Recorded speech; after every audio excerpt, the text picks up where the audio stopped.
Hello, everyone, and welcome to the next episode of Highly Qualified.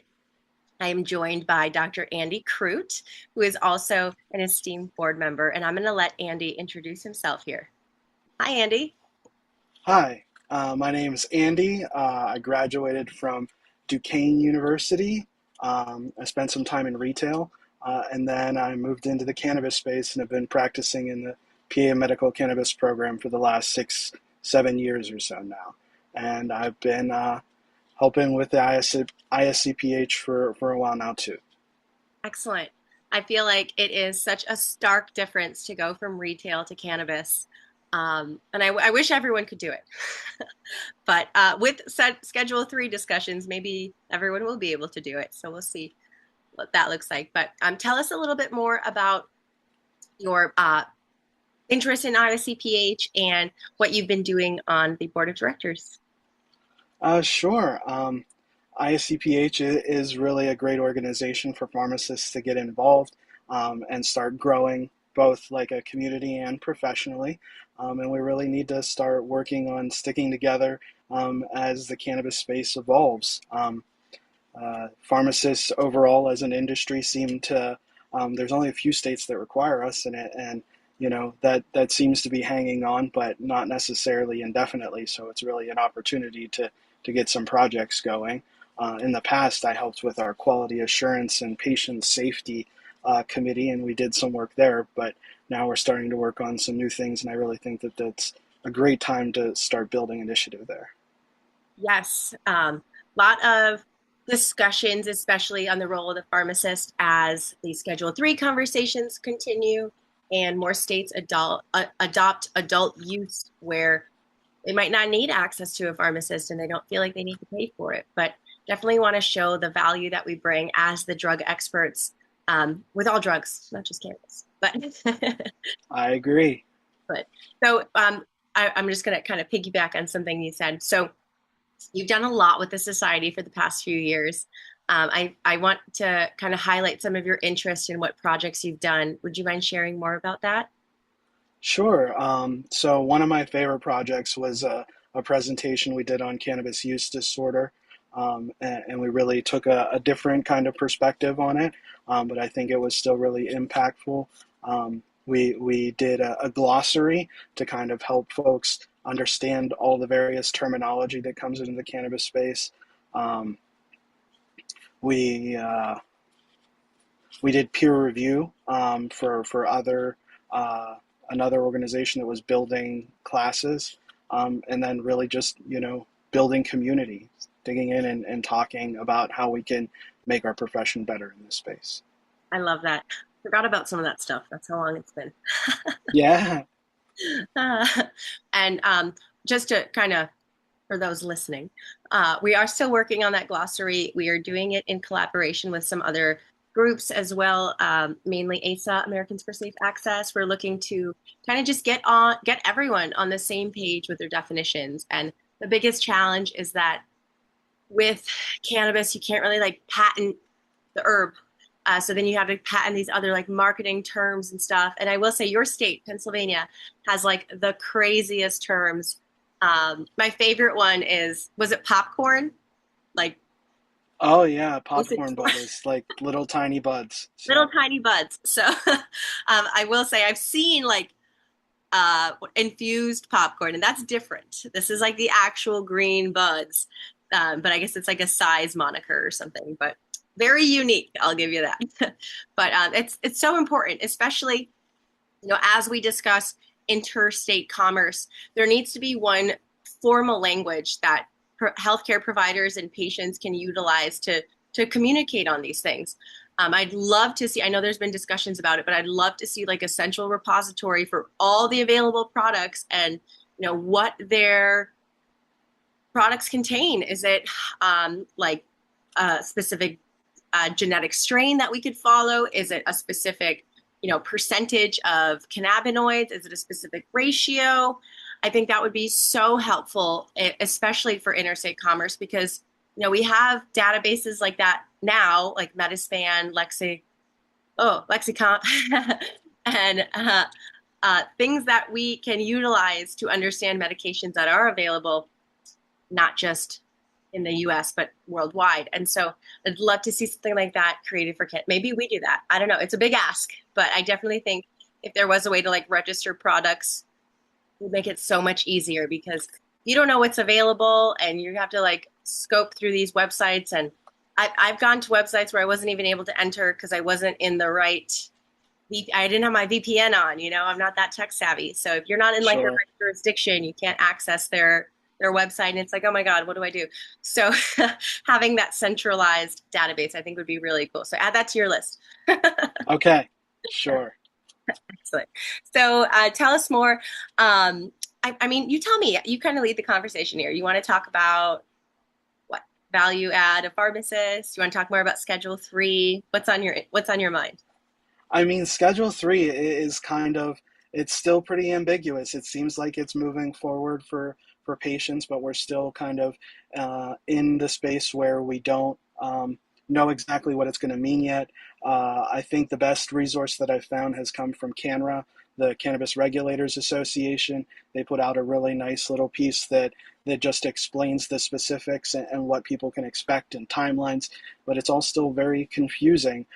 So I'm excited that it means folks can finally say, yes, there is medicinal value here, and the government is agreeing with that.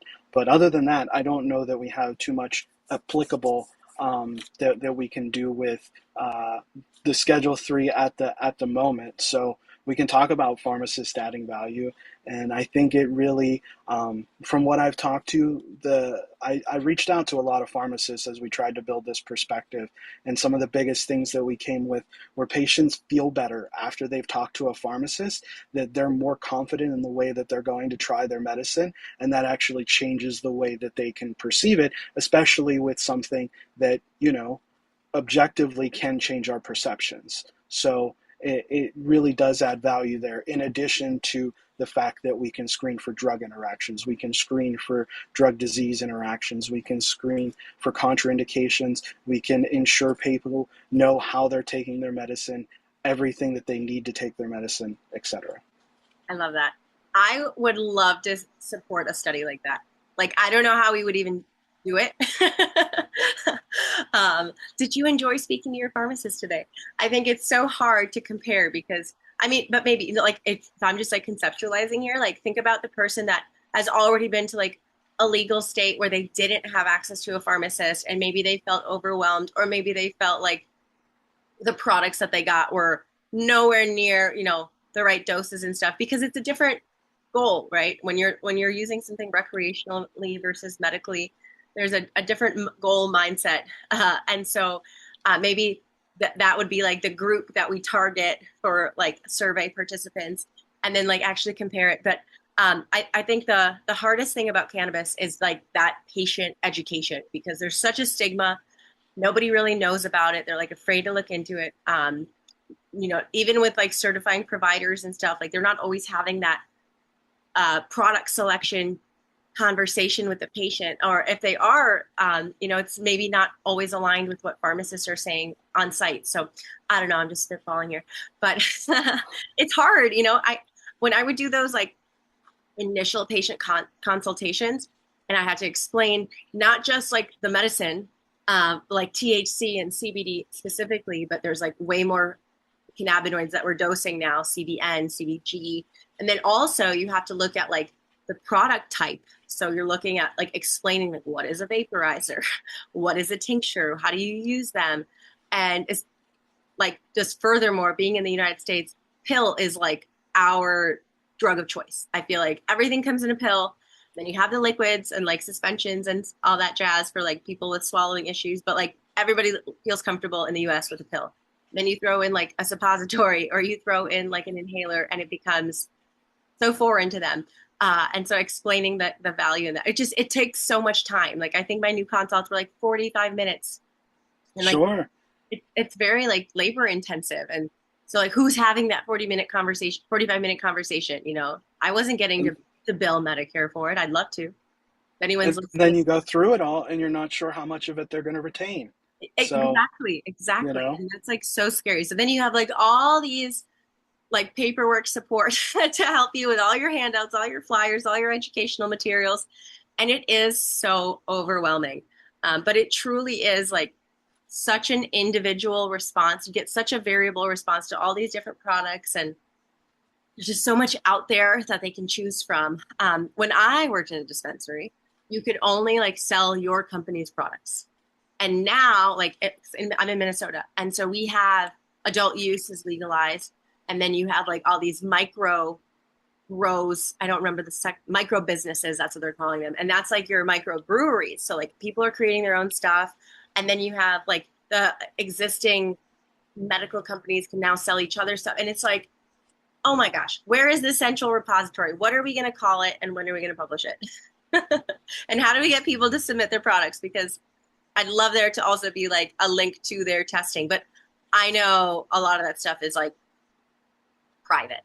Like I have seen like the internal testing stuff when I worked in a dispensary, but I never it was an MSO, vertically integrated operation. But like I would never share that with someone, and they wouldn't even know what they're looking at, you know. So so I think making one that's like healthcare professional specific. I don't know. I think we're onto something here. I think this is like going to be the birth child of this discussion. We're going to create this like central product registry. I don't know. I'm still bubbling an idea. Still. It would be I think it would bring a lot of clarity for patients because it's really tough to navigate for us as pharmacists to navigate all of the different descriptions and product types and everything else. And so that's even just more for a patient that's also, new to the space, or even if you're experienced in the space, coming to a whole new set of things, you're just a little, how do I take this in? And so that's where we come in. Yeah, I love that. All right. Is there anything else you wanted to talk about? We have a few more minutes that we could chat. Sure. So a couple of other kind of interesting things happened. There was kind of this quiet is the description that's being, but the TSA has adjusted their policy that folks with medical cannabis are going to be able to travel, but they haven't said when that exactly is in place yet. So there's like the quiet plan that they're changing their policy, but they haven't given a definitive date yet. And I checked this morning to make sure that I wasn't giving bad information. And if you go to their website, it's still saying that they're not looking for it. But if they find something that is, illegal, then they're going to confiscate it at least. So, that's still a risk. And then we have FDA breakthrough status for a cannabis related product. It was in Germany with stage 2 clinical trials for chronic pain, and it was granted FDA breakthrough status. So it's coming to the U.S. I checked their website, and they're saying that they're hopeful to have cannabis products by 2030. So it's movement in the right direction, and certainly interesting. But beyond, the kind of conceptual, it's not really a lot for the patients that are experiencing something right now. Yeah. That's amazing, though. I can't believe. First of all, I can't believe TSA said that. Did they specify Right. medical cannabis, or they just said cannabis or marijuana? And they said medical cannabis. And remember, even with this new Schedule 3, like adult use is still going to be federally illegal. It's still going to follow all of those federal laws for Schedule 1s. So we still have a lot of space to go, and they did say at the end of June that they're going to do like a hearing to start listening to those arguments about why adult use should be also Schedule 3. But we know how that goes when it comes to, how long those things take. It's wait years and years, and then everything happens all at once. I am still a big advocate and proponent for Schedule 6, which I heard in a meeting with Americans for Safe Access. And I love that idea because then you could put THC in there, you could put CBD in there, you can put our buddy hemp in there, and it just kind of gives it a new regulatory pathway and would also, in my eyes, have it more like behind the counter. So you have a little bit more respect for the plant. It's not just, a drug of intoxication, I think is the term I've heard before. And that's, diff- different strokes for different folks type of thing. But for those that I, want access to a medical professional, I think treat it like Sudafed. You have someone somewhere, I don't really know how it all works, but someone somewhere is monitoring I don't know if it needs to go into the PDMPs that we all have in the States, but it if you have something similar to like the what is it, the Combating Methamphetamine Act, like that type of thing where you could like track, if you want to limit purchases and stuff, I could see that being like a viable alternative. So I don't even know, is that FDA? Who's listening? DEA? No, that You're was straight listening. out of Congress. That was the Combat Methamphetamines Act. I think it was 2006, maybe. And for the longest time, those registers just like accumulated in the pharmacy. So I'm not sure who was watching. It's Yeah. an automated system now, so I would guess it's much more efficient. I don't know that that's the right thing for cannabis because there is so much variability. But it at least could flag good conversations. It's all about helping people find the right relationship with cannabis, and it's easy to see how folks could develop a less than optimal relationship there. Yes. Even like in the controlled setting, like I have met people that have such intense reactions, specifically to oral stuff. I feel like with the inhaled stuff, I have I have had greater success in controlling those effects versus the swallowed stuff. It's just that unpredictability. Like, is your liver going to recycle that? And it just the worst I had was I had a patient that could use like I think it was like a 500 milligram THC vaporizer every hour or two, like no problem, like did not cause any impairment, just was like perfect for her symptoms of PTSD and anxiety. And I think there was chronic pain.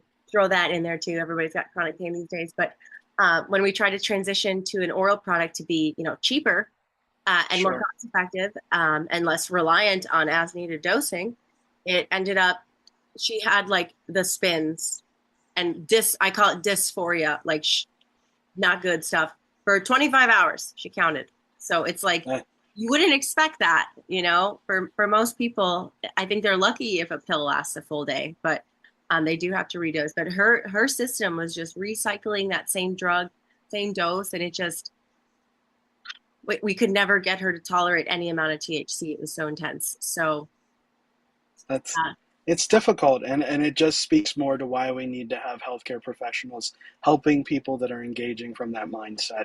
Whatever your thoughts are on the adult use side of things, if people are trying to approach it medically, then we should be available to help them do that. And I think that that's just important as we consider cannabis on a larger stage for, as healthcare in the United States. well said. Well, Andy, thank you so much for joining us.